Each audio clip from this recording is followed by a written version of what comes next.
Imagina despertar una mañana y descubrir que todo lo que creías seguro en tu hogar se ha transformado en una pesadilla.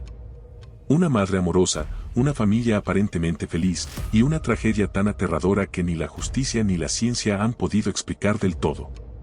Hoy te contamos la historia de Marta, una mujer atrapada entre lo humano y lo sobrenatural, y los oscuros secretos de un espejo que marcó el destino de toda su familia. Hugo y Marta eran una familia común, de esas que todos conocen pero pocos realmente recuerdan en detalle. Llevaban 10 años casados y vivían en una casa modesta pero acogedora, en las afueras de Santa Catalina, una ciudad donde el tiempo parecía avanzar más lento. Hugo era un hombre práctico y optimista, de esos que siempre ven el lado bueno de las cosas. Trabajaba como mecánico en el taller del pueblo, donde era conocido por su habilidad para arreglar cualquier cosa con sus manos y su eterna sonrisa. Marta, en cambio, era más reservada. Se dedicaba a cuidar del hogar y a sus 2 hijos, Lucía, de 8 años, una niña curiosa y soñadora, y Mateo, de 4, un pequeño inquieto con una risa contagiosa. Marta amaba a su familia, pero siempre había algo en su mirada, una especie de melancolía, como si cargara con un peso invisible. Ese peso parecía venir del pasado. Ella no hablaba mucho de su familia, especialmente de la rama materna, donde las historias se volvían extrañas y a veces, inquietantes. Amelia, su tía abuela, había sido una figura casi fantasmagórica en las conversaciones familiares. La madre de Marta solía mencionarla solo de pasada, describiéndola como diferente, sin entrar en detalles. Algunas veces, durante las reuniones familiares, alguien hacía un comentario extraño sobre Amelia y su vida peculiar, pero siempre con una mezcla de burla y miedo. Amelia había desaparecido hacía más de 3 décadas, solo sabían que habitaba en una casa grande y tenebrosa en el campo. Algunos decían que simplemente había huido, cansada de las habladurías de la gente. Otros, en susurros, insinuaban cosas más oscuras, que practicaba rituales extraños, que hablaba sola, que pasaba noches enteras encerrada en el sótano de su casa. Nadie sabía con certeza qué había ocurrido, pero una cosa era clara, Amelia no era alguien de quien se hablara abiertamente, y su casa había permanecido vacía desde su fallecimiento, como si el mismo pueblo hubiera decidido olvidarla. Cuando Marta recibió la inesperada noticia de que había heredado la casa de Amelia, no supo cómo reaccionar. Por un lado, la idea de poseer una propiedad era una oportunidad que no podían desperdiciar. Por otro, no podía ignorar las sombras que esa herencia traía consigo. Hugo, siempre práctico, estaba emocionado. Es una casa grande, con algo de trabajo podríamos venderla y sacar algo de provecho, dijo. Marta, sin embargo, no compartía su entusiasmo. Había algo en esa casa, en esa historia familiar enterrada, que le daba escalofríos. Pero no lo dijo. Prefirió guardar sus miedos para sí misma, pensando que tal vez eran solo imaginaciones suyas, recuerdos difusos de cosas que había oído de niña y que ahora parecían cobrar vida. Así, con una mezcla de ilusión y recelo emprendieron el viaje que cambiaría sus vidas para siempre. Era una mañana fresca de otoño cuando la familia salió de su casa para visitar la propiedad que Marta había heredado. Ella no estaba del todo convencida de hacer el viaje. La idea de ir a esa casa vieja y olvidada le resultaba incómoda. Amelia, su tía abuela, siempre había sido un tema del que no se hablaba en la familia. Los pocos recuerdos que Marta tenía de ella estaban teñidos de un aire de misterio, comentarios vagos sobre su rareza, rumores de que hacía cosas extrañas en esa casa antes de desaparecer. Hugo, en cambio, estaba entusiasmado. Veía la casa como una oportunidad. Mira, amor, si está en buen estado podríamos venderla o al menos, recuperar algo. Es una bendición inesperada, decía mientras conducía su viejo auto por el camino que llevaba a la casa. Los niños estaban emocionados, especialmente Lucía, que veía el viaje como una aventura. Desde su asiento, señalaba los árboles gigantescos que rodeaban el camino. Parece un bosque encantado, exclamó riendo. Marta, mirando por la ventana, no compartía el entusiasmo. Tenía una sensación de opresión en su pecho desde que comenzaron a acercarse a la propiedad. Cuando finalmente llegaron, el panorama no ayudó a calmarla. La casa se alzaba al final de un camino de grava, rodeada por árboles torcidos que parecían inclinarse hacia ella.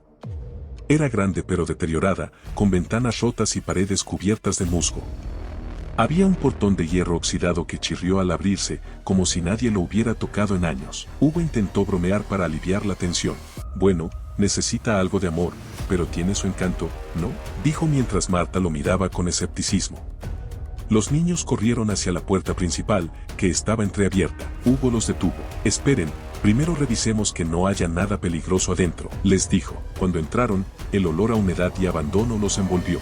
Lo primero que notaron fue la entrada principal, un salón amplio con un viejo candelabro cubierto de telarañas colgando del techo. Las paredes estaban decoradas con papeles rasgados y cuadros torcidos que mostraban paisajes oscuros y en algunos casos, retratos de personas con expresiones inexpresivas que parecían seguirlos con la mirada.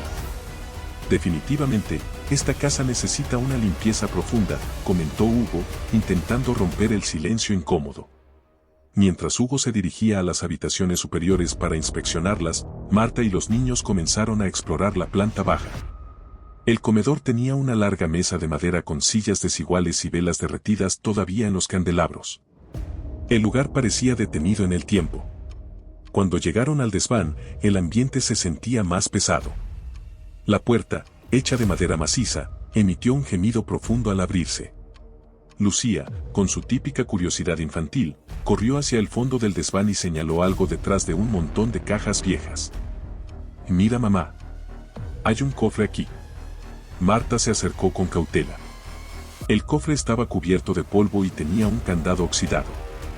Al principio, pensó en dejarlo allí, pero algo la impulsó a abrirlo. «Tal vez haya papeles importantes, algo que explique más sobre la casa», dijo en voz alta, justificándose. Usando una vieja herramienta que encontró cerca, logró forzar el candado. El cofre se abrió con un chirrido metálico. Dentro, encontraron un diario envuelto en cuero desgastado, un espejo cubierto con una tela negra y objetos extraños como velas negras, un frasco y una llave. Lucía, con los ojos brillando de curiosidad, intentó tocar el espejo. «No, cariño, eso no es un juguete», dijo Marta rápidamente, sintiendo un escalofrío inexplicable al verlo. El diario llamó la atención de Marta. Al abrirlo, las primeras páginas estaban llenas de garabatos y dibujos de figuras humanas rodeadas de símbolos, ojos que parecían moverse al mirarlos demasiado tiempo y frases como, «El vínculo se mantiene fuerte». «¿Qué es esto?», murmuró Marta, pasando las páginas, sentía sus manos temblorosas y sudorosas. Mientras tanto, Mateo comenzó a llorar. «Mami, no me gusta este lugar. Quiero irme». Fue en ese momento cuando Marta sintió que habían estado allí demasiado tiempo. Aunque Hugo insistió en revisar más cosas de la casa, Marta decidió que debían irse y solo se llevarían el diario y el espejo. «Puede que esto tenga algún valor o al menos nos ayude a entender más sobre Amelia», dijo, aunque no podía quitarse de encima la sensación de que algo estaba mal. Cuando finalmente cerraron la puerta y volvieron al auto, Marta se giró una última vez hacia la casa. Desde una de las ventanas superiores, juraría haber visto una sombra moviéndose. Pero no dijo nada. El viaje de regreso fue silencioso. Marta hojeaba el diario mientras Hugo conducía y los niños dormían en el asiento trasero. Sin embargo, no podía concentrarse. Sentía que alguien, o algo, la observaba desde el espejo que ahora descansaba en el asiento junto a ella. La vida de la familia parecía volver a la normalidad tras el viaje a la casa de Amelia. Sin embargo, algo en Marta había cambiado, y ese cambio fue tan sutil al principio que nadie lo notó. Los días transcurrían como siempre, Hugo salía temprano al taller, Lucía y Mateo iban al colegio y al jardín, y Marta se quedaba en casa haciendo las tareas del hogar. Pero poco a poco, su rutina comenzó a desmoronarse. La primera señal fue su distracción. Antes, Marta era organizada, meticulosa con sus horarios y las actividades de los niños. Pero de repente, empezó a olvidarse de cosas simples, como preparar el almuerzo o recoger a Mateo del jardín a tiempo. Hugo lo atribuyó al cansancio. Tal vez fue el viaje, amor. «Te ha dejado agotada», dijo una noche, abrazándola. Marta sintió, pero sabía que no era eso. Todo comenzó a empeorar cuando desempacó el espejo y el diario que habían traído de la casa de Amelia. Había decidido guardarlos en un rincón de su habitación, lejos de la vista de los niños, pero no podía ignorarlos. Algo en esos objetos la atraía, especialmente el diario. Cada vez que lo abría, sentía una mezcla de curiosidad y miedo. Las palabras que contenía parecían dirigirse directamente a ella, y aunque algunas páginas eran incomprensibles, otras contenían frases inquietantemente familiares como, «Una vez que entras, no hay vuelta atrás», o «El vínculo se fortalece con cada noche». Marta comenzó a pasar más tiempo en su habitación, encerrada con el diario. Se quedaba despierta hasta tarde leyendo y a veces, murmurando frases que ni ella misma entendía. Al principio Hugo no se alarmó, pensó que era una fase pasajera, pero entonces empezaron las noches en las que la encontraba de pie frente al espejo. «Marta, ¿qué haces?», le preguntó una noche. «Nada, solo estaba soñando», respondió ella, aunque sus ojos reflejaban algo más, confusión, miedo, o algo que Hugo no podía descifrar. Los niños también comenzaron a notar que algo no estaba bien con su mamá. Lucía, siendo la mayor, era la más perceptiva. «Papá, mami está rara, a veces no nos escucha cuando le hablamos», dijo una noche mientras ayudaba a Hugo a poner la mesa. Lucía tenía razón. Marta se distraía constantemente. Había días en los que olvidaba preparar el desayuno o no respondía cuando Mateo le hablaba. En otras ocasiones, parecía más activa, pero de una forma que no era normal en ella. Limpiaba compulsivamente, movía muebles sin razón aparente o escribía cosas en papeles que luego rompía. Los cambios no eran solo emocionales, sino también físicos. Marta empezó a lucir cansada, con ojeras profundas y una palidez que hacía que Hugo se preocupara aún más. Una noche, mientras dormían, Hugo sintió que ella se movía en la cama. Al encender la lámpara, la vio sentada con los ojos abiertos, pero parecía ausente. «Marta, ¿estás bien?». «No puedo dejarlo entrar», dijo ella, en voz baja, antes de volver a acostarse como si nada hubiera pasado. Lucía comenzó a tener pesadillas recurrentes en las que veía a su madre llorando frente al espejo, o siendo perseguida por una sombra oscura. Al principio, Hugo pensó que eran solo miedos infantiles, pero la frecuencia de los sueños lo inquietó. Mateo, por su parte, empezó a mostrar miedo hacia Marta. Si antes corría hacia ella para abrazarla, ahora se escondía detrás de Hugo cuando ella entraba en la habitación. «Papá, mami me da miedo cuando está seria», le dijo una tarde, con los ojos llenos de lágrimas. Además de los cambios en Marta, cosas inexplicables comenzaron a ocurrir en la casa. Una tarde, mientras Lucía hacía la tarea en la mesa del comedor, los crayones que estaba usando rodaron hasta el borde de la mesa y cayeron al suelo, como si una fuerza invisible los hubiera empujado. En otra ocasión, Hugo encontró las puertas de los armarios abiertas de par en par al llegar del trabajo, aunque él las había cerrado antes de irse. El punto más inquietante llegó una noche cuando Lucía llamó a su papá desde su habitación, llorando. «Papá, hay alguien en mi cuarto». Hugo corrió a verla, pero no encontró a nadie. La niña insistió. «Era una señora, estaba al lado de mi cama y parecía enojada». Hugo trató de calmarla, pero no pudo evitar notar que el ambiente de la casa se sentía cada vez más pesado, como si algo invisible los estuviera vigilando. Él intentó hablar con Marta sobre lo que estaba ocurriendo, pero cada vez que lo hacía, ella se enfurecía o lo ignoraba por completo. Una noche, después de encontrarla nuevamente frente al espejo murmurando cosas en un idioma que no reconocía, decidió tomar cartas en el asunto. «Voy a buscar ayuda», le dijo firme. Pero Marta respondió con una sonrisa falsa. «No puedes ayudarme, Hugo, nadie puede». Los cambios en Marta y los fenómenos extraños que vivían los niños ya no podían ser ignorados. Hugo sabía que algo oscuro estaba sucediendo, pero no tenía idea de hasta dónde llegaría. Es así que decide llamar al sacerdote después de un evento que terminó de confirmar sus peores temores. Una noche, mientras estaba en la sala revisando unos papeles del taller, escuchó un ruido seco que venía del cuarto de los niños. Al correr hacia allí, encontró a Lucía abrazando a Mateo, ambos lloraban asustados. La cama de Mateo estaba completamente volteada, como si alguien la hubiera empujado con mucha fuerza. «Fue mamá», dijo Lucía entre sollozos. «No, no era mamá, era otra cosa», gritó Mateo temblando. Esa misma noche, Hugo vio a Marta en la cocina, de espaldas, completamente inmóvil. Cuando se acercó, notó que estaba sosteniendo el cuchillo más grande que tenían, susurrando palabras inaudibles. Fue entonces cuando supo que no podía manejar esto solo.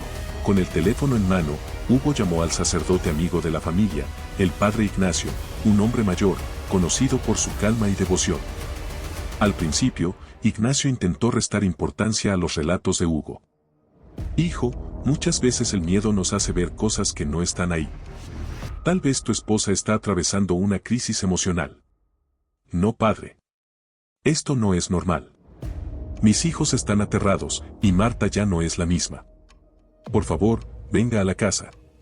Lo que sea que está pasando, no puedo enfrentarlo solo». El sacerdote, al escuchar la desesperación en la voz de Hugo, accedió. Aunque era escéptico, algo en la forma en que Hugo describió los eventos lo inquietó. El padre Ignacio había oído historias similares en otras ciudades, aunque pocas veces las había presenciado directamente. Así que decidió ir a la casa al día siguiente, cargando una pequeña maleta que contenía un crucifijo, agua bendita, un rosario y una Biblia desgastada por los años. Desde el momento en que puso un pie en la propiedad, sintió una opresión en el pecho, como si el aire fuera más pesado. Al cruzar el umbral, se detuvo un momento. ¿Todo bien, padre?, preguntó Hugo, notando su vacilación.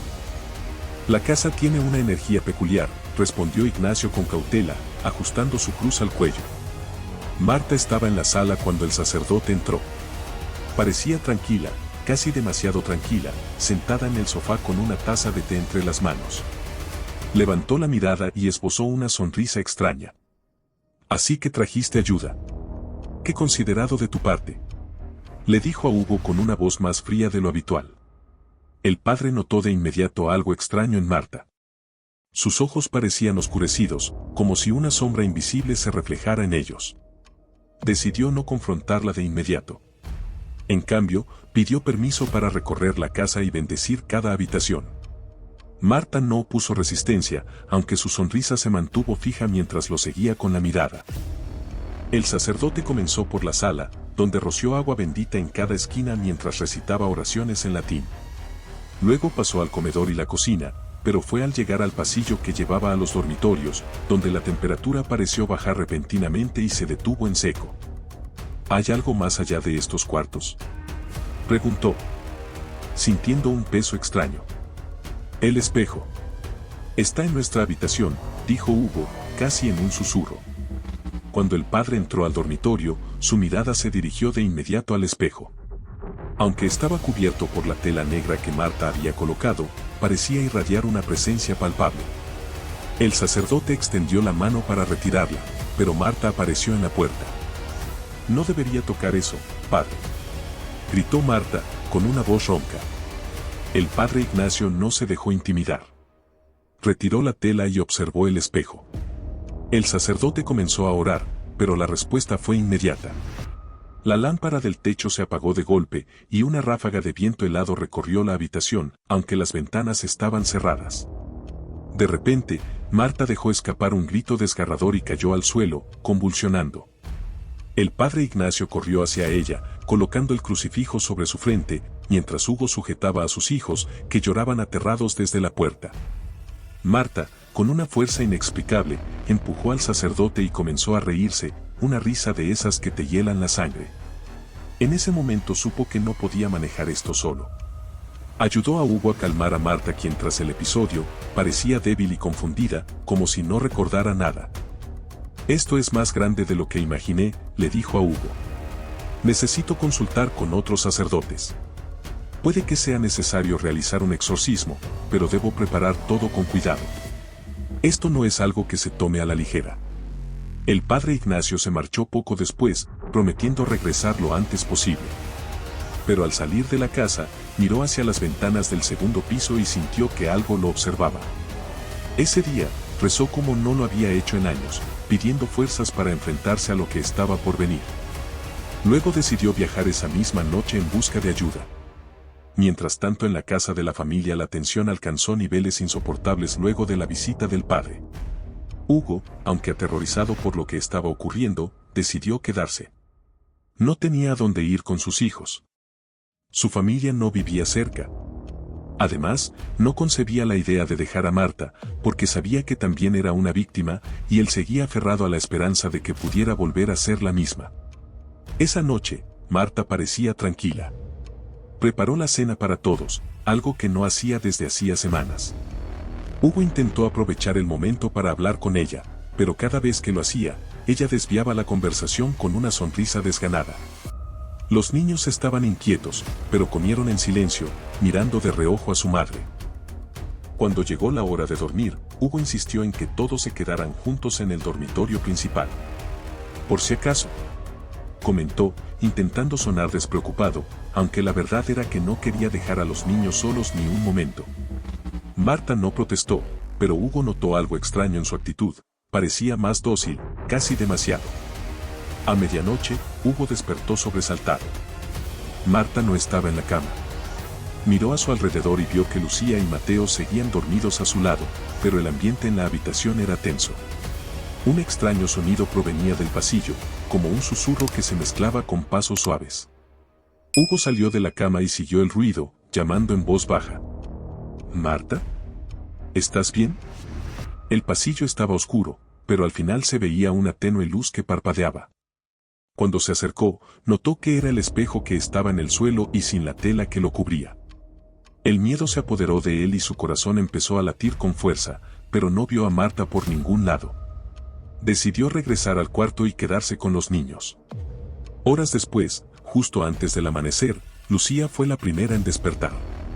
Sintió frío, pero lo que realmente la alarmó fue que su madre estaba parada junto a la cama, mirándola fijamente. «Mami, ¿qué haces?», preguntó, con voz temblorosa. Marta no respondió. Solo extendió la mano y le acarició el cabello con una ternura que se sintió extraña. «Vamos, cariño, quiero mostrarte algo», le dijo, con un tono suave pero inquietante. Lucía dudó, pero al final obedeció, temiendo desobedecer. Marta también despertó a Mateo muy suavemente. Hugo seguía profundamente dormido, el cansancio acumulado hizo que no se diera cuenta. Al amanecer Hugo despertó, con una sensación extraña, como si algo helado le recorriera la espalda. Extendió la mano, pero la cama estaba vacía. Marta y los niños no estaban allí. «¿Marta? ¿Niños?», llamó, pero solo obtuvo silencio como respuesta. Se levantó deprisa y salió al pasillo. La casa estaba en silencio. Algo en el ambiente se sentía opresivo, como si una presencia invisible lo rodeara. Hugo bajó las escaleras apresurado, su corazón latía con fuerza. Al llegar a la sala, se detuvo en seco al ver a Lucía y Mateo tendidos en el suelo, rodeados por las velas apagadas y los extraños símbolos que Marta había dibujado la noche anterior. Sus rostros parecían pacíficos, pero la sangre en sus pequeños cuerpos contaba otra historia. Hugo cayó de rodillas, incapaz de procesar lo que veía. «No puede ser», gritaba, su voz se quebraba mientras las lágrimas llenaban sus ojos. De repente, escuchó pasos detrás de él. Giró lentamente y allí estaba Marta, de pie con el espejo en una mano y el cuchillo ensangrentado en la otra, su expresión completamente vacía, pero sus ojos, esos ojos eran oscuros. Como si algo más estuviera mirándolo a través de ella. «Marta. ¿Qué hiciste?», preguntó, con la voz entrecortada. Ella inclinó la cabeza, observándolo como si lo estudiara. Luego, con una calma aterradora, le respondió. «Tenía que hacerlo. Ahora tú tienes que acompañarnos». Antes de que Hugo pudiera reaccionar, Marta avanzó hacia él con una velocidad que no parecía natural. Hugo intentó levantarse, pero ella ya estaba encima, empujándolo contra el suelo. Lucharon, pero la fuerza de Marta era inexplicable. Sus ojos lo miraban fijamente, como si no fuera ella, como si algo oscuro estuviera controlándola. «Marta, detente». «Soy yo, Hugo», gritó, intentando razonar con ella. Pero su rostro no mostró ni un poco de humanidad. El cuchillo se levantó 1, 2, 3 veces, y Hugo sintió un dolor punzante en su abdomen. Su visión comenzó a nublarse mientras el rostro de Marta se tornaba borroso. Lo último que escuchó fue un susurro extraño, algo que no entendió pero que lo llenó de frío. Doña Rosa la panadera, que todas las mañanas entregaba el pan a la familia, llegó como de costumbre y se preocupó al ver la puerta abierta, tocó, pero nadie respondió. Así que decidió ingresar sin imaginar que se encontraría con la peor escena que alguna vez hubiera visto. Hugo estaba tendido en el suelo de la sala junto a sus hijos, la habitación cubierta de sangre y Marta parada frente a ellos, cubierta de sangre, murmurando palabras inaudibles y con el cuchillo chorreando sangre aún en la mano. Doña Rosa salió corriendo, gritando y pidiendo ayuda. En minutos, la casa estaba rodeada de vecinos y, poco después, de la policía. Marta no opuso resistencia cuando la arrestaron. Parecía tranquila, incluso sonriente, mientras los agentes la sacaban del lugar. Los rumores comenzaron a esparcirse rápidamente por toda la ciudad. Algunos decían que Marta había sido poseída por algo que estaba en la casa. Otros aseguraban que siempre había estado loca y que finalmente había perdido el control. Lo único claro era que la tragedia había dejado a todos con sentimientos de miedo y rabia por lo que habían tenido que vivir esos pequeños niños y su padre. El juicio de Marta se convirtió rápidamente en el evento más impactante que la ciudad, y luego, el país, había presenciado. Las noticias sobre la tragedia se esparcieron como pólvora, atrayendo a periodistas, curiosos y expertos en criminología que debatían si Marta había actuado bajo su propia voluntad o si, como algunos afirmaban, había sido víctima de una fuerza sobrenatural. Marta, vestida con un uniforme carcelario y con la mirada vacía, no mostró emoción alguna durante los procedimientos. Cuando se le preguntó por qué había cometido los crímenes, su única respuesta fue: ellos querían que lo hiciera. Sus palabras desconcertaron al tribunal. ¿A quién se refería? ¿Era una confesión o un indicio de que algo la había manipulado? Los psiquiatras que la evaluaron no lograron llegar a un consenso. Mientras algunos diagnosticaban una posible psicosis o esquizofrenia, otros insistían en que su caso tenía elementos que desafiaban cualquier explicación médica. La declaración del padre Ignacio fue uno de los momentos más esperados del juicio. Fue llamado a testificar debido a su visita a la casa apenas horas antes de los asesinatos. Cuando subió al estrado, su rostro reflejaba un profundo pesar, pero también una visible incomodidad, como si las palabras que estaba a punto de pronunciar pesaran demasiado. Cuando fui llamado por el señor Hugo, no sabía qué esperar, comenzó, su voz temblaba ligeramente, pero al entrar en esa casa, sentí algo que nunca había experimentado antes. Era oscuro. Una presencia que parecía observar desde las sombras. Ignacio relató cómo había intentado bendecir la casa y a Marta, pero que algo le había puesto resistencia. No era solo Marta, había algo más, algo que la envolvía. Su mirada no era de esta tierra. Cuando intenté rezar por ella, escuché un susurro que venía de ninguna parte y de todas partes al mismo tiempo. Uno de los momentos más controversiales de su declaración fue cuando mencionó el espejo, y como al querer tocarlo, había desencadenado toda una situación en Marta. Contó la sensación que este objeto le había producido con solo estar en la misma habitación. El sacerdote confesó que tras la visita, había tenido pesadillas recurrentes. No puedo asegurar qué sucedió exactamente, pero estoy convencido de que Marta no estaba sola en esos actos. Algo la dominaba, algo que provenía de los objetos que había retirado de la casa de su tía Amelia. La declaración del sacerdote dividió al país. Mientras algunos lo consideraban una prueba de que fuerzas sobrenaturales habían jugado un papel en los crímenes, otros lo criticaron por intentar justificar los actos de Marta con explicaciones fuera de la lógica. Las redes sociales explotaron con debates entre escépticos y creyentes. Algunos aseguraban que Marta era simplemente una mala madre que se había cansado de la vida que llevaba, mientras que para otros, la posesión era la causante de los actos que había llevado a cabo. Y la clave de ello era el espejo que había mencionado el padre Ignacio. En cada hogar y negocio de la ciudad, se debatía qué hacer con este objeto. Unos decían que debía ser destruido, mientras otros advertían que hacerlo podría liberar lo que fuera que residía en él. El caso incluso atrajo la atención de investigadores paranormales, quienes pedían acceso a los artículos y a la casa para estudiar el fenómeno. El jurado tardó semanas en llegar a una decisión. Aunque las pruebas forenses apuntaban a Marta como la única responsable, el testimonio del sacerdote y los detalles inexplicables del caso sembraron dudas en muchas mentes. Finalmente, el tribunal la declaró culpable de los asesinatos, pero con una importante salvedad: se le reconoció un estado de incapacidad mental parcial. Fue sentenciada a cadena perpetua en un hospital psiquiátrico de máxima seguridad. El padre Ignacio, tras el juicio, decidió abandonar el sacerdocio. El peso de lo ocurrido lo había marcado profundamente, sentía cierta responsabilidad. Quizás si hubiera llevado a cabo el exorcismo ese mismo día, nadie hubiera salido lastimado, pensaba. Regresó al seminario donde se había formado y vivió en reclusión, negándose a hablar nuevamente del caso. El espejo y el diario, mientras tanto, fueron retirados de la casa y almacenados como evidencia. Sin embargo, el almacén donde fueron guardados sufrió un incendio meses después y los objetos desaparecieron. Marta pasó sus días en el hospital psiquiátrico, pero nunca fue una paciente común. Desde su llegada, los trabajadores y médicos comenzaron a notar comportamientos inquietantes. Aunque permanecía en silencio durante el día, las noches eran distintas. Los enfermeros que vigilaban los pasillos aseguraban escuchar susurros provenientes de su celda, aunque las cámaras de seguridad no mostraban a Marta moviendo los labios. Algunos afirmaron verla interactuar con algo en la esquina de su habitación, como si respondiera a una presencia invisible.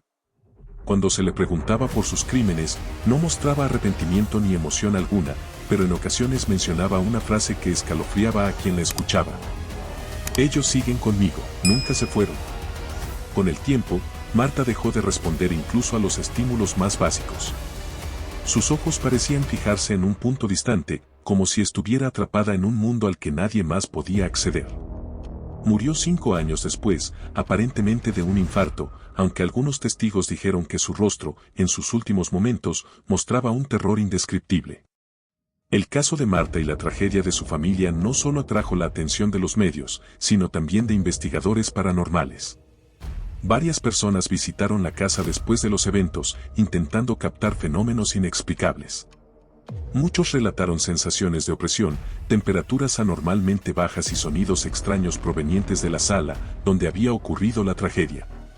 Uno de los equipos logró registrar psicofonías. Entre los murmullos captados, se distinguía claramente una voz femenina que decía, "No es ella, somos nosotros". Los investigadores encontraron símbolos ocultos en las paredes de la casa, marcas que no eran visibles a simple vista, pero que emergieron con equipos especializados. Estas inscripciones parecían ritualísticas, pero nadie pudo determinar su origen exacto. Ante el temor y la presión de los vecinos, quienes exigían que el lugar fuera destruido, las autoridades locales finalmente demolieron la casa. Sin embargo, los trabajadores encargados de la demolición reportaron extraños incidentes durante el proceso, como herramientas que desaparecían, sonidos de pasos en habitaciones vacías y una sensación constante de ser observados. Hoy, el terreno donde alguna vez estuvo la casa permanece vacío, cubierto de maleza, como si nadie se atreviera a construir allí. Las personas que pasan cerca evitan mirarlo directamente, y los rumores persisten. Algunos dicen que, en noches de luna llena, se pueden escuchar risas infantiles o ver una silueta femenina. El caso de Marta sigue siendo un enigma. Mientras los escépticos insisten en que todo fue producto de un colapso mental, los creyentes aseguran que lo que ocurrió trasciende lo humano. Y aquí surge la pregunta que cierra este relato. ¿Fue Marta víctima de su mente fracturada, o de algo más oscuro e inexplicable, que jamás podremos comprender del todo?